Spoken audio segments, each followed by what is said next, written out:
dos meios que possibilitam que a gente avance em termos de caminho espiritual. Se falou também que o guru ou iniciador só pode ajudá-lo com sua experiência e força de vontade. Quer dizer, ele não pode fazer mais do que isso, mas isso ele pode fazer. Por exemplo, uma pessoa que vai se treinar para ir para as Olimpíadas, o instrutor não pode fazer nada por ela, ela tem que se treinar sozinha. Mas dificilmente ela chegaria nas Olimpíadas se ela não tivesse um instrutor que a treinasse, que desse as instruções adequadas do que ela deveria fazer e se exercitar.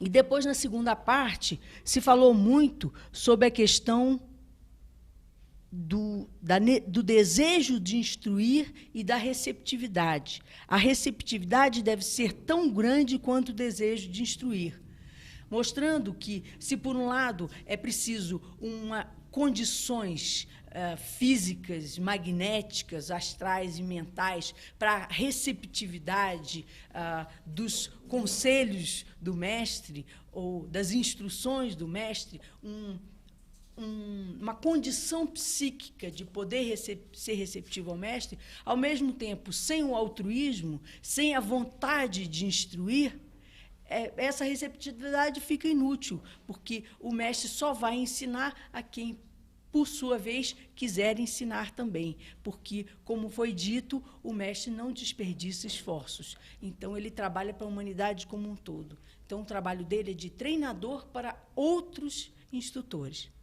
Mais ou menos foi isso que o nosso grupo falou. Isis, quanto tempo hubo de troca de ideas? 1 hora, hora y media? 1h45. 1h45, gracias. Número 2.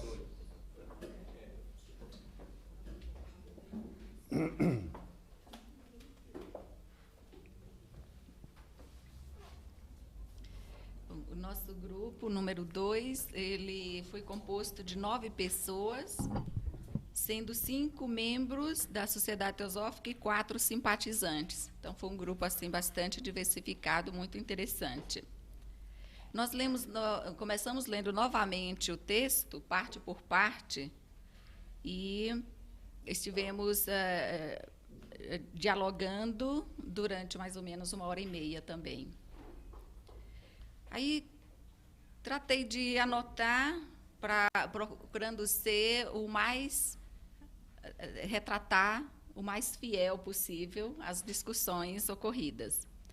Então, as conclusões a que chegamos foram que a sabedoria não pode caber num livro. A palavra de Deus também não. Não é a simples leitura, mesmo das Sagradas Escrituras, que vai nos transformar. Podemos ler, por exemplo, tudo que já foi escrito a respeito do budismo. E se não houver uma autotransformação expressa através de nossas ações, no máximo que vamos conseguir é ser um professor de budismo. A teosofia não é meramente intelectual. Sem percepção e autoconhecimento, não há autotransformação. Com referência à parte que diz, os segredos não podem ser transmitidos subitamente. Algumas indagações. Que são esses segredos? Eles se referem a poderes psíquicos ou ao conhecimento que nos conduzirá à sabedoria? Um dos participantes falou sobre os 4 segredos descritos por Leadbeater. Primeiro, Kundalini. Segundo, os poderes da mente que são capazes de fazer até o mal e, por isso, devem ser mantidos em segredos. Terceiro, os poderes que são intrínsecos, dos quais só os que experimentaram podem falar. Quarto, os poderes que poderiam provocar a irreverência. No contexto, nesse contexto da discussão, uma passagem bíblica foi lembrada. Não dê pérola aos porcos, querendo dizer que é em vão a transmissão de tais segredos sem que o neófito esteja preparado, podendo até causar-lhe causar ao neófito mais dano que benefício. Continuando, a evolução espiritual é progressiva e gradual. E como Sinnett, todos nós precisamos acalmar a ansiedade da pressa na aquisição do conhecimento, que ainda não somos capazes de digerir. Como nos disse um dos Mahatmas, em uma outra carta, o conhecimento, como o alimento, deve ser adquirido pouco a pouco, para não causar indigestão. No primeiro caso, indigestão física, e no segundo, indigestão mental. Alguém nos lembrou que há um tipo de conhecimento que é transmissível apenas pela experiência. Apenas contar a experiência de outrem, de pouco vai adiantar. O ensinamento é corroborado pela experiência. É através da experiência que o conhecimento se transforma em sabedoria. Os meios, tais como assistir a palestras, estudos, quer sejam individuais ou em grupo, como estamos realizando aqui, são importantes, mas é preciso uma investigação mais profunda dentro de nós mesmos para se chegar à sabedoria. O insight do cientista, por exemplo, vai ser naquilo que ele está investigando. Se não buscarmos, então, o conhecimento, ele não virá. O mestre cita meios, tais como jejum, meditação, castidade em pensamento, palavra e ação, etc. Mas não devemos nos apegar nem mesmo a estes. Devemos ter cuidado para não nos prendermos às formas e esquecermos da essência. Os meios são importantes, sim, mas são apenas instrumentos na preparação para a iluminação, que é um processo de dentro para fora. Quem tem olhos para ver, que vejam. Quem tem ouvidos para ouvir, que ouçam. Durante o debate, alguém indagou. E agora para o professor. Parece antagônico que o mestre fale de tutor, guru, quando sempre ouvimos dizer que não necessitamos de guru. A pergunta é: precisamos ou não de um guru? E como é o relacionamento com o guru? Obrigado. Você pode deixar a cópia? Eu depois devolvo. Número 3.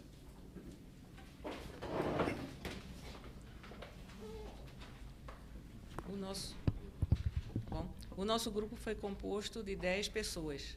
A maioria fazia parte da Sociedade Teosófica. O grupo trabalhou de uma maneira assim muito harmoniosa. Não houve contestações sérias, apenas houve acréscimos ou pequena divergência entre o que os participantes disseram. Por quanto tempo deliberaram? 1 hora e mais, depois do lanche, mais uma meia hora. 1h30 aproximadamente. A primeira coisa que nós chegamos e que falamos foi o seguinte, que seguindo o conselho do professor Vinhas, não houve contestações sérias.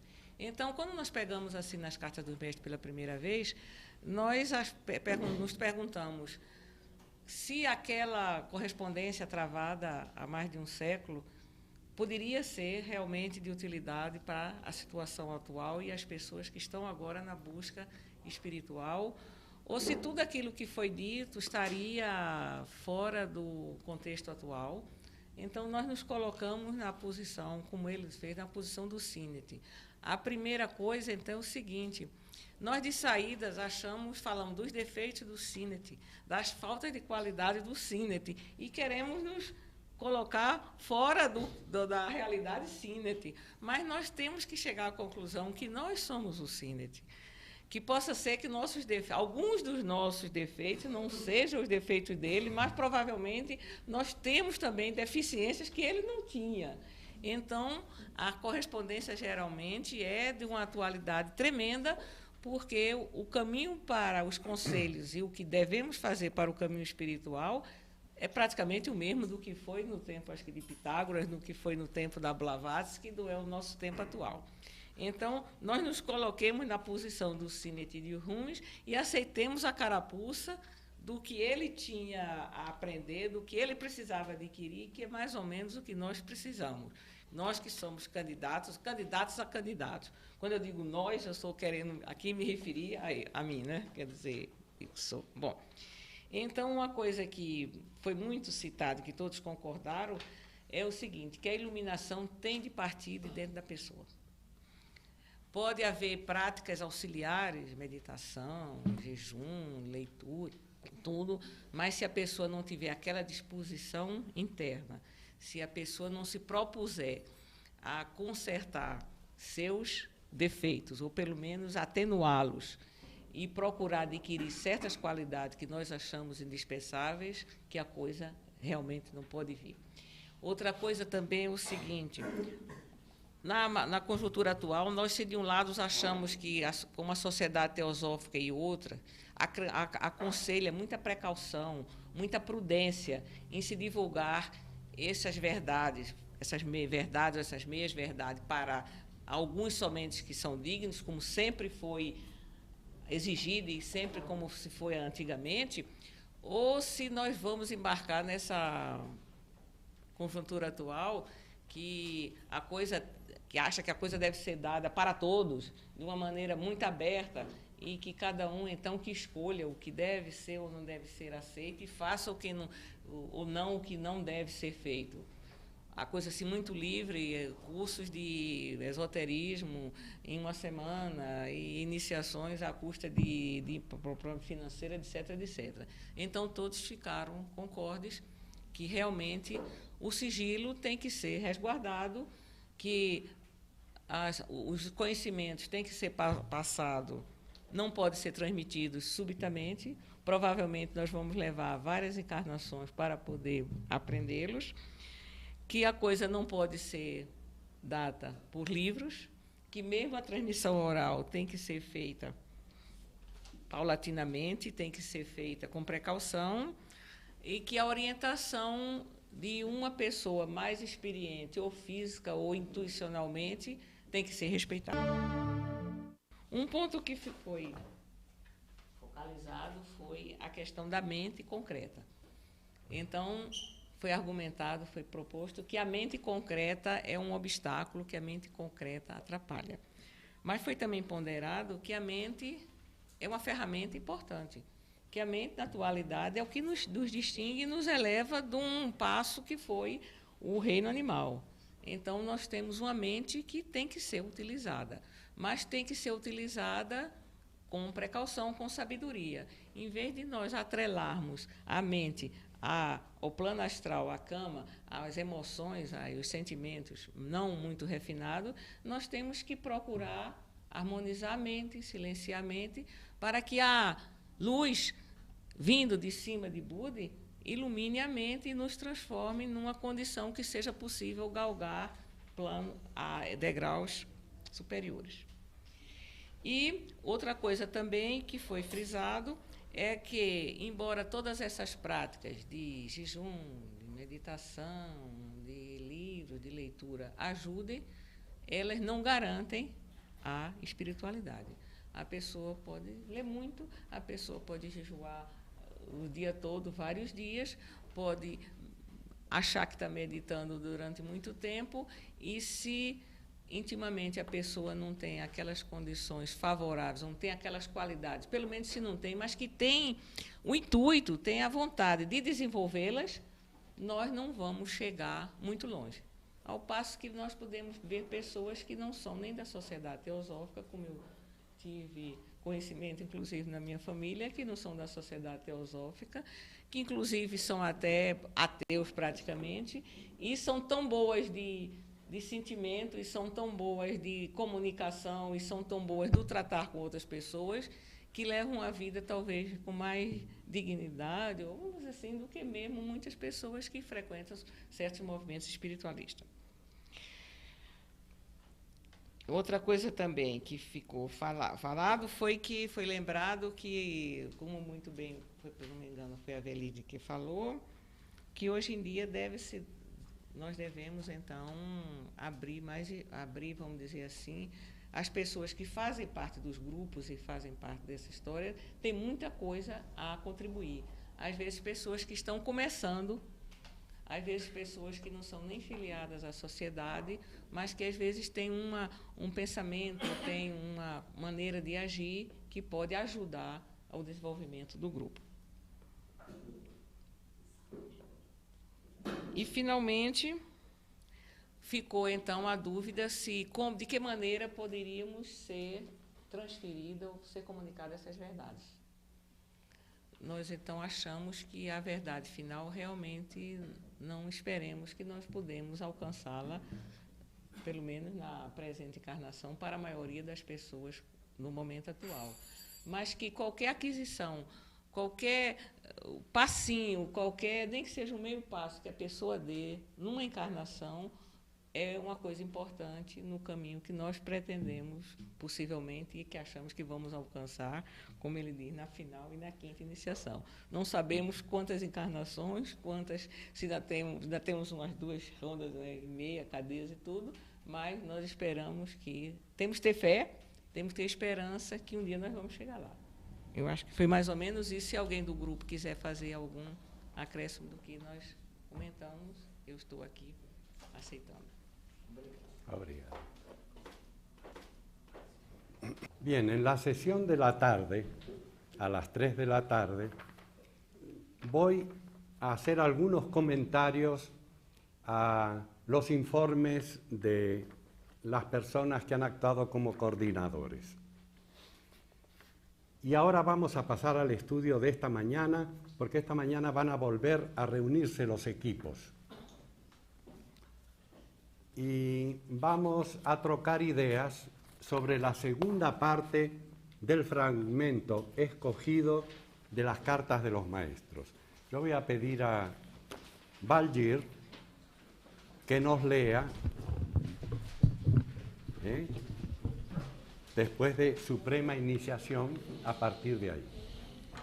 Penso também que poucos candidatos imaginam o grau não só de desconforto, mas de sofrimento e sacrifício a que o mencionado iniciador se submete pelo bem do seu discípulo. As condições específicas, físicas, morais e intelectuais de neófitos e adeptos são muito diferentes, como qualquer pessoa pode compreender facilmente. Assim, em cada caso, o instrutor tem que adaptar as suas condições às do discípulo.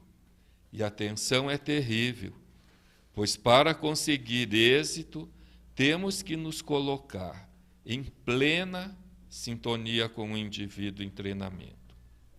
E quanto maiores os poderes do adepto, menos ele está em simpatia com a natureza do profano, que, com frequência, vem até ele, saturado com as emanações do mundo exterior. Aquelas emanações animais da multidão egoísta e brutal que tanto tememos. Quanto mais afastado o instrutor se encontra desse mundo, e quanto mais puro se tenha tornado, tanto mais difícil é a tarefa a que se impõe. Além disso, o conhecimento só pode ser comunicado gradualmente, e alguns dos segredos mais elevados, se fossem expressados, mesmo a seus ouvidos bem preparados, poderiam soar a você como um palavrório insano. Apesar de toda a sinceridade de sua atual convicção de que a confiança absoluta desafia a incompreensão. Esta é a causa verdadeira da nossa reserva. É por isso que as pessoas se queixam tão frequentemente, como uma demonstração plausível de razão, de que nenhum conhecimento novo lhes é comunicado, apesar de terem estado se esforçando por ele 2, 3 ou mais anos. Aqueles que realmente desejam aprender devem abandonar tudo e vir até nós, em vez de pedir ou esperar que nós avancemos até eles. Mas como isso pode ser feito em seu mundo e sua atmosfera? Fica.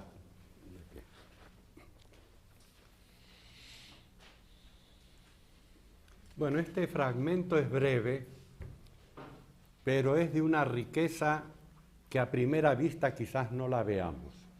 Es de una riqueza inimaginable. Y no podemos pretender penetrar en esa riqueza de primera impresión. Todos ustedes deben tener la experiencia, o casi todos, de haber leído un libro muy significativo. Volver a leer ese libro 2 o 3 años después y decir, ¿cómo no vi esto? ¿Cómo no me di cuenta de esto otro? En la primera lectura no se vio todo. En la segunda lectura, cosas que nos impresionaron mucho en la primera lectura no nos impresionan tanto, pero aparecen nuevos detalles, aspectos nuevos de la enseñanza. El libro que estamos leyendo es el mismo. Los que hemos cambiado somos nosotros mismos. De modo pues que cuando tenemos obras muy significativas, debemos no solo leerlas, estudiarlas. Conocemos la diferencia que hay entre una lectura y un estudio. El estudio exige otro modo de actuar que no exige la lectura. Una novela, un libro de relatos, puede ser leído y dejado a un costado. Pero un libro con sabiduría no puede ser meramente leído. Lo que estoy queriendo decir es que la sabiduría va entregando sus secretos a medida que nosotros nos vamos preparando para recibirlo. Es una ley de justicia de la naturaleza. El tonto lee la doctrina secreta y no ve nada. El sabio lee la doctrina secreta y ve un universo. Esto es a lo que se refiere el maestro cuando dice que la iluminación debe venir de adentro. Hay un estado de luz propia que se va desarrollando y que nos permite que un mismo párrafo vaya apareciendo con significación cada vez más profunda. Y repito que el párrafo corto que recién se ha leído es de una enorme y gran riqueza y no podemos esperar que en una reunión de una hora y media de un equipo de 10 personas, toda su riqueza aparezca a la vista. Pero en todo caso, cuando estamos en nuestro hogar, en la tranquilidad de nuestra propia casa, podemos volver al texto una y otra vez y encararlo y leerlo con mente serena y vamos a ir viendo lo que era secreto, cómo se manifiesta, cómo aparece ante nuestra vida. Voy a pedirle a Valgir que lea el primer párrafo. Penso também que poucos candidatos imaginam o grau, não só de desconforto, mas de sofrimento e sacrifício a que o mencionado iniciador se submete pelo bem do seu discípulo. As condições específicas, físicas, morais e intelectuais de neófitos e adeptos são muito diferentes, como qualquer pessoa pode compreender facilmente. Hasta aquí.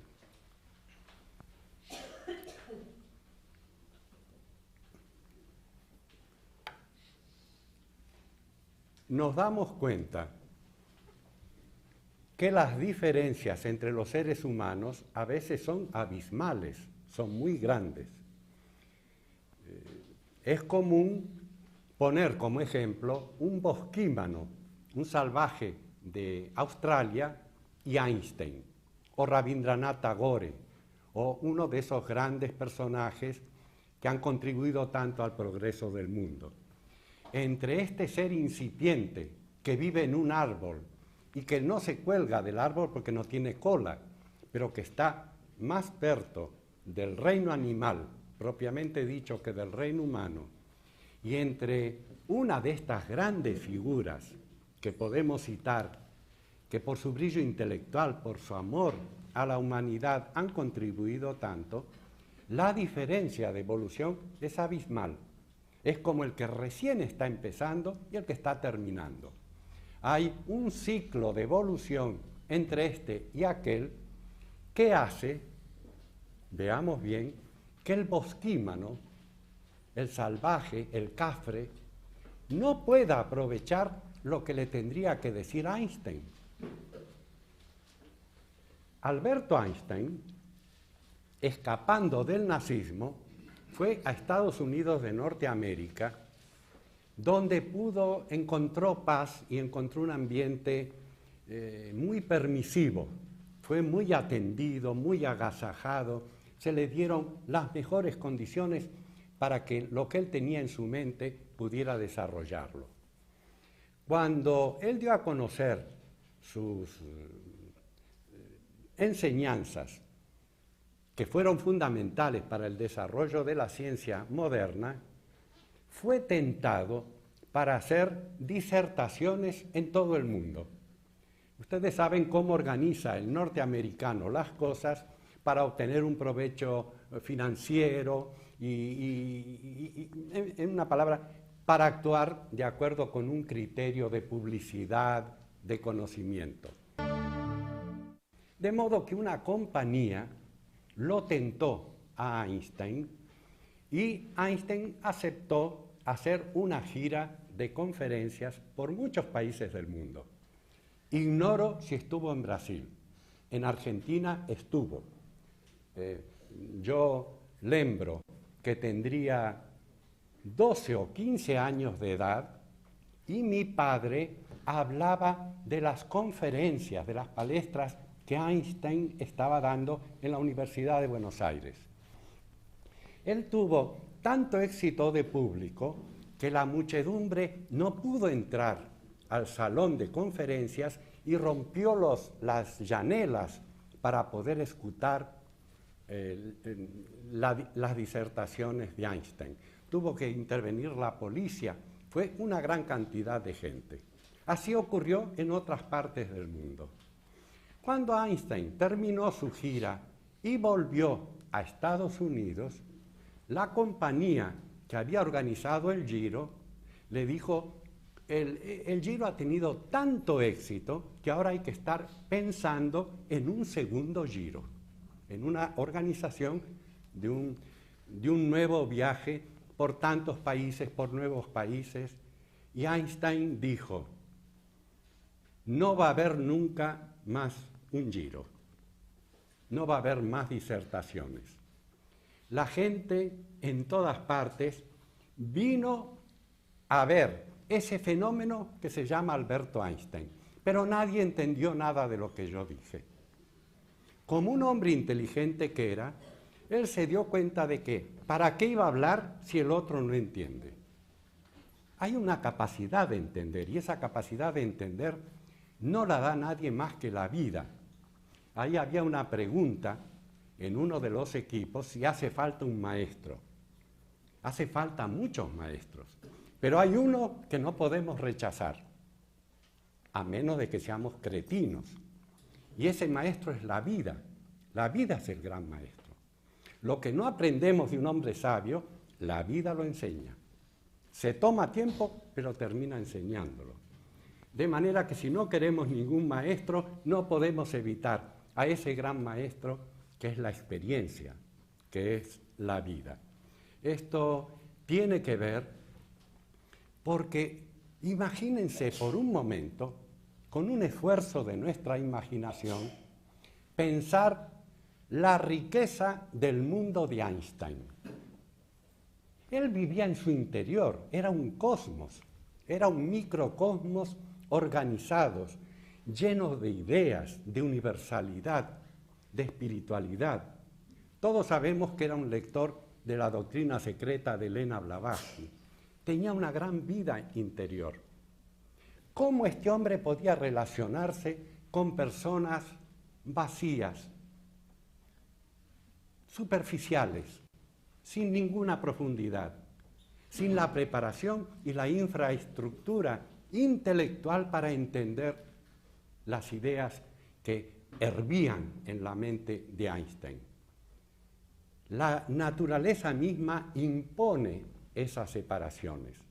La separación de evolución entre los seres humanos, a menos que haya de una y otra parte la construcción de un puente que una y que permita el pasaje, aislamiento de las personas es natural, es un hecho de la naturaleza.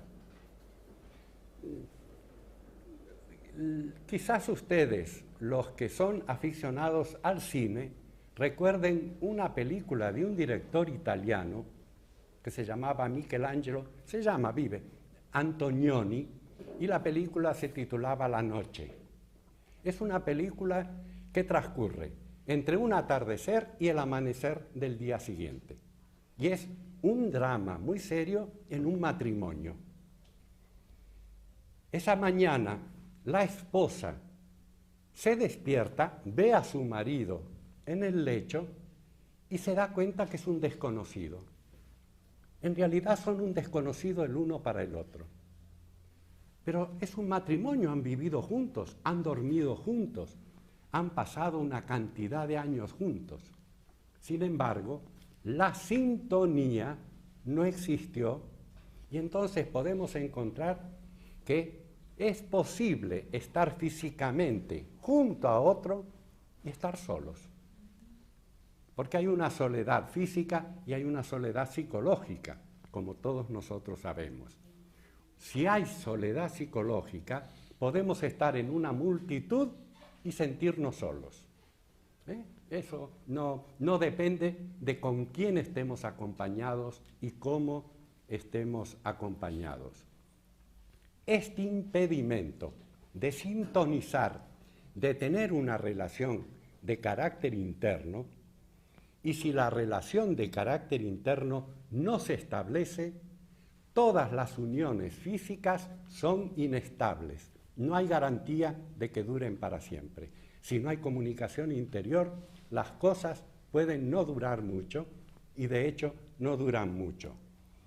En el mundo oculto, la relación maestro-discípulo, de la que voy a hablar con más amplitud esta tarde, es una condición necesaria para la transmisión, para la creación del puente, por medio del cual la riqueza del maestro pasa al discípulo, porque el discípulo se preparó para receptar esa riqueza, reelaborarla y a su vez transmitirla a otro, como hemos visto estos días.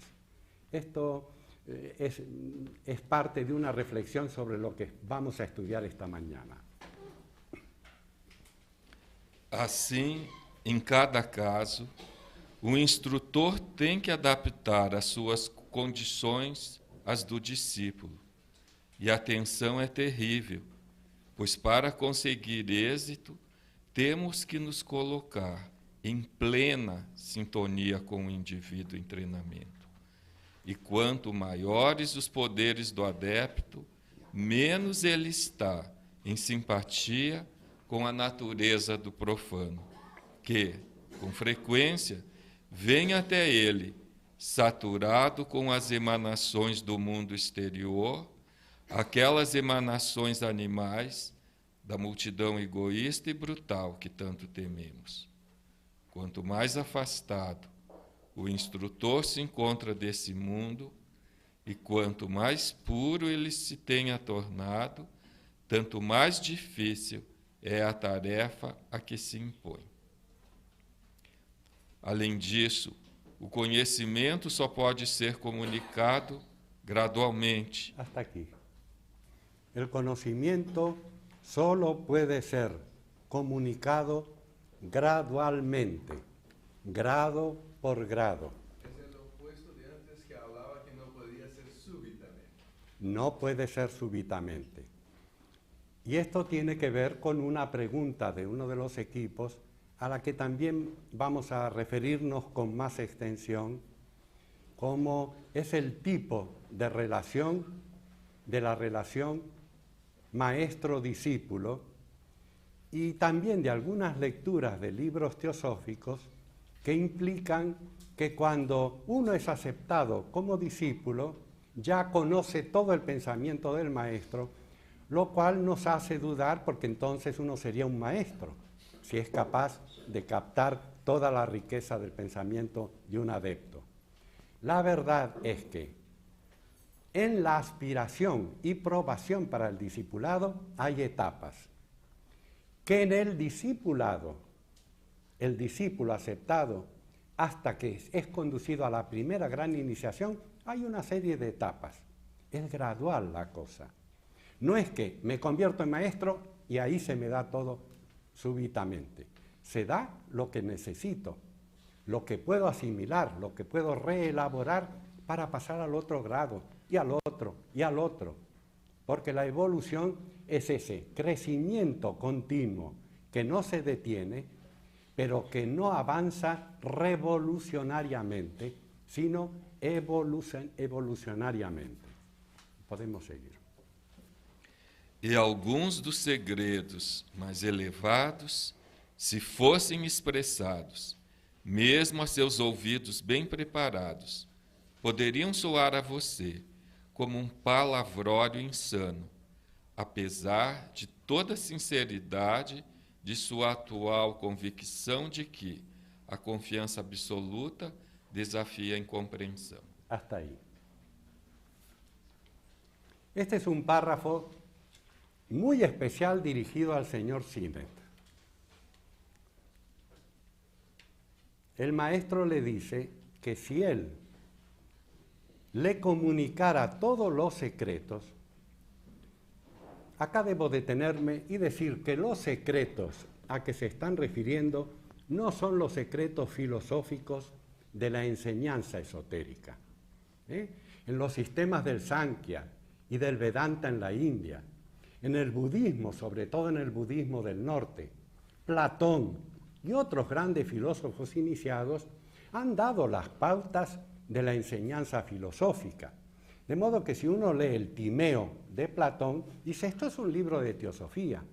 Cuando uno lee las Eneadas de Plotino, dice, esto es teosofía pura. Es decir, que la enseñanza de carácter filosófico siempre salió del silencio iniciático. Fue parte de la cultura general en muchos países. El secreto está en el conocimiento de los poderes y leyes de la naturaleza que nos permiten manejarla. Es decir, los secretos están relacionados con la teurgia, con la magia, con el poder de manipular la naturaleza, los seres que viven en la naturaleza, las fuerzas que la naturaleza posee. Eso es verdaderamente peligroso. Hay un silencio muy fuerte acerca de esto para proteger al loco que quiere hacerse propietario de todo eso sin saber en qué va a parar. Muchos de ustedes deben conocer la alegoría del aprendiz de brujo, el aprendiz de hechicero. En su película Fantasía, Walt Disney hizo, en la última parte del filme, dibujó, presentó la historia esotérica del aprendiz de brujo.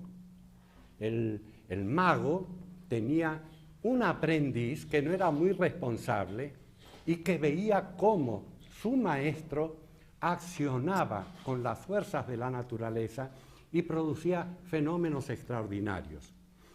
El aprendiz también vio cómo el maestro consultaba libros y manuscritos antiguos. De manera, pues, que se dio cuenta que el maestro podía crear clones, podía crear seres artificiales. Entonces él estuvo muy atento al lugar en que la fórmula iniciática indicaba cómo crear seres artificiales de la naturaleza. Y cuando el maestro tuvo que hacer un viaje, él dijo, voy a crear seres artificiales para que hagan el trabajo que yo tengo que hacer. Él tenía que llevar agua, él tenía que limpiar, etc. Y emplea la fórmula mágica, va a los secretos del maestro, los pone en práctica y empiezan a aparecer seres. Y aparecen seres que traen agua de un río a la casa, al sótano de la casa. Él, el aprendiz de brujo, está trabajando en ese lugar profundo y se va llenando de agua, porque estos clones, estos seres, siguen trayendo agua, y cuando él ya ve que hay suficiente agua y los quiere detener, no los puede detener. La historia es que los clones se siguen repitiendo y lo afogan. Él termina muerto, afogado, debido a que puso en marcha una ley de la naturaleza que él no dominaba totalmente, como su maestro sí lo podía hacer. Los secretos casi siempre están referidos a fórmulas mágicas, a fórmulas en que conocemos los secretos de la naturaleza y podemos utilizarlos.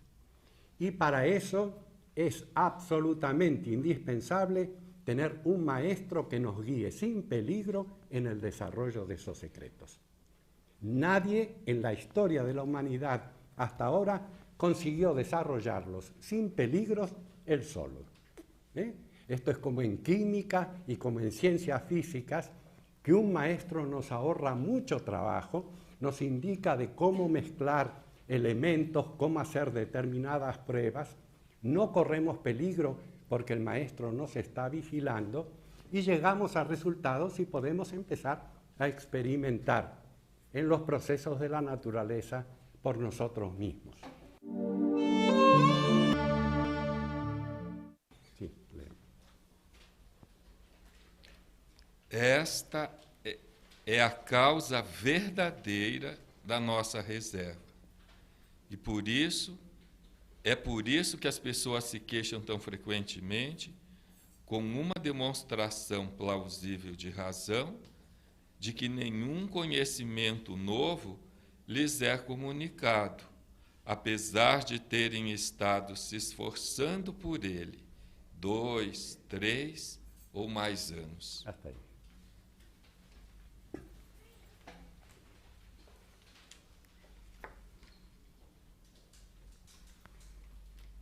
El señor Sinet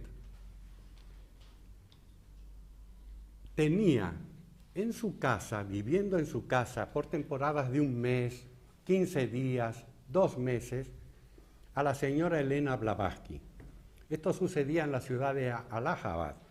Yo mismo pasé por la ciudad de Allahabad en un viaje a la India, pero no pude conseguir encontrar la casa en que Sinet y Madame Blavatsky habían cohabitado. El Sinet, en su amistad con Elena Blavatsky, vio que ella podía comunicarse y hablar con los maestros en el Tíbet. Era una especie de teléfono psíquico.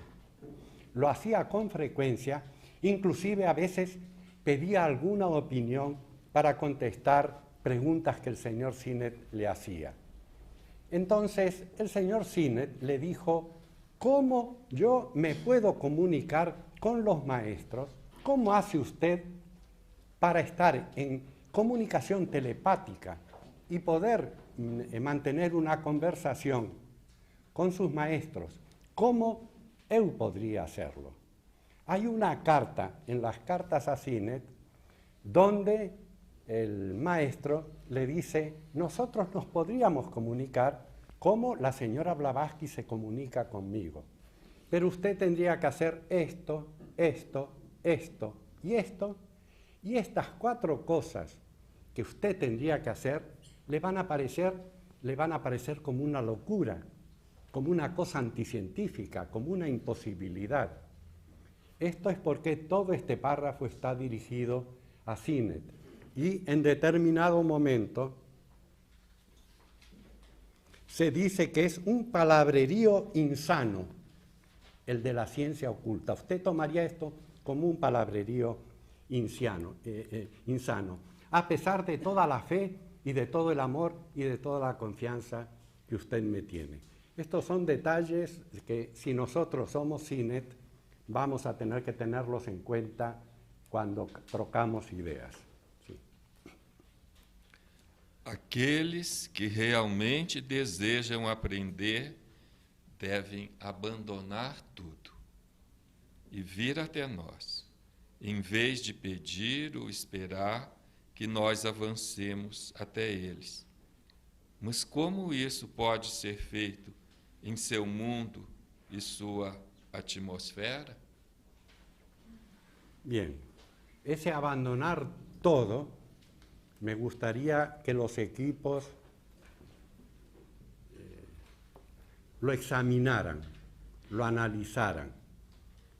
Y una pregunta pertinente es si abandonar todo es abandonar Brasil e irnos a vivir al Tíbet, o sin abandonar al Brasil podemos vivir como si estuviéramos en el Tíbet. ¿Cómo podríamos conciliar estas cosas?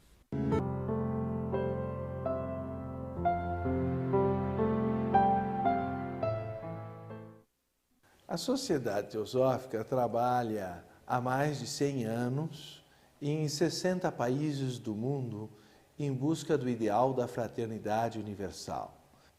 Então, o primeiro objetivo da Sociedade Teosófica é formar um núcleo da fraternidade universal da humanidade, sem distinções de raça, credo, sexo, casta ou cor, que são as causas da separação, das guerras ou dos preconceitos e dos sofrimentos desnecessários e, por que não dizer, muitas vezes de origem ilusória e mental, de pensamento frequentemente tacanho que nós encontramos na condição humana.